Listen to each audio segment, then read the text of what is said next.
Reservation के हसास मौजू पर जो है खूब सियासत हो रही है। ये तालिब इल्मों के मुस्तकबिल का सवाल था, लेकिन इस पे जिस तरीके से सियासत की जा रही है वो निहायत ही अफसोसनाक है। आपको बताते, यूटी के जो चीफ मिनिस्टर है उमर अब्दुल्ला ने आज जम्मू में प्रेस वार्ता से खिताब करने के दौरान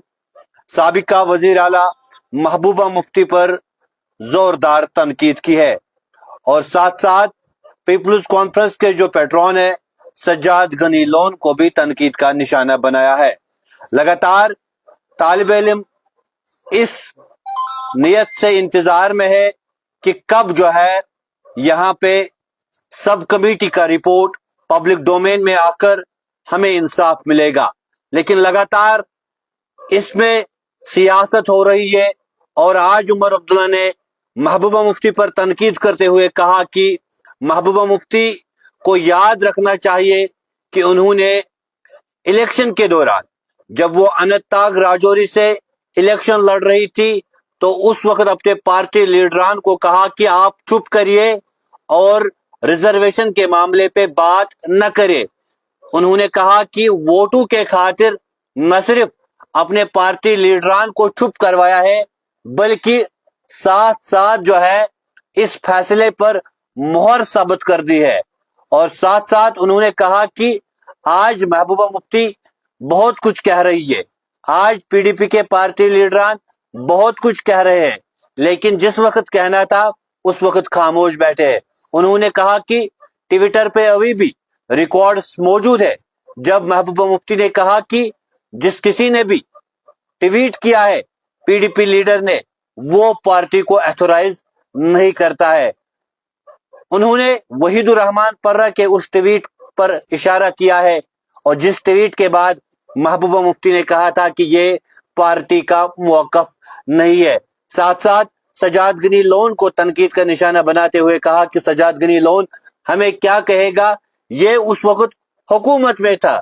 हमें सरकारी जो रिहाइश थी वो छीनी गई थी और हमें बंद किया गया था, लेकिन सज्जाद गनी लोन हुकूमत के साथ ताउन कर रहे थे और उस वक्त भी अपनी सरकारी रिहाइश में बैठे थे और उस वक्त जब बात नहीं की तो आज क्या बात कर रहे हैं। लगातार अगर हम बात करें तो लाभ इसी इंतजार में थे कब सब कमेटी की रिपोर्ट जो है वो मंजर आम पर आएगी और हमें इंसाफ मिलेगा, क्योंकि ओपन मेरिट कैंडिडेट जो है वो लगातार गुहार लगा रहे हैं कि हमारे साथ इंसाफ होनी चाहिए। क्योंकि 2004 की जो रिजर्वेशन एक्ट है उसमें अमेंडमेंट लाई गई एलजी मनोज सिन्हा की कियादत में, जिस नतीजे में 40% से जो है 70% रिजर्वेशन बढ़ाई गई है और इसमें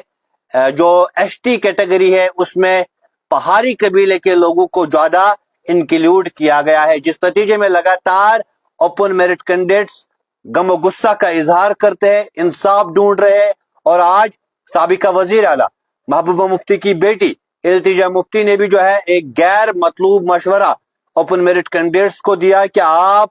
सरकार पे जो है उम्मीदें न रखे, अपनी जो रेजिस्टेंस है वो कायम करे, पुरअमन एहतजाज करे, मीटिंगों का सिलसिला शुरू करे और साथ साथ इंसाफ को हासिल करने के लिए डट कर मुकाबला करे। इन अल्फाजों का इस्तेमाल इल्तिजा मुफ्ती ने किया है, लेकिन उमर अब्दुल्ला ने इस हवाले से तनकीद कसी की। वोटों के खातिर महबूबा मुफ्ती ने अपने लीडरान को भी चुप करवाया है और साथ साथ उस फैसले पर मुहर साबित कर दी है। लेकिन तौलाब इंतजार में है, हम यही तवक्को रखेंगे कि जल्द अज जल्द जो है तालिब इल्मों के साथ इंसाफ करना चाहिए। और एक बात उमर अब्दुल्ला ने कही कि जैली कमेटी मीटिंग हमने बनाई, 6 महीने के बाद जो है रिपोर्ट फाइनलाइज कर दी, कैबिनेट में उसको लाया और अब महकमा कानून को भेजा है। उमर अब्दुल्ला ने कहा कि ये कानूनी दस्तावेज है और इसको महकमा कानून से गुजरना पड़ेगा, ये कोई आम दस्तावेज नहीं है। इसलिए लगातार जो अपोजिशन पार्टीज ये दावा कर रही है कि उमर सरकार जो है मजीद डिले कर रही है, उसको जवाब देते हुए उमर अब्दुल्ला ने आज इन अल्फाजों का इस्तेमाल किया है। आप देखते रहे जेके न्यूज पॉइंट, मजीद खबरों और अपडेट्स के लिए।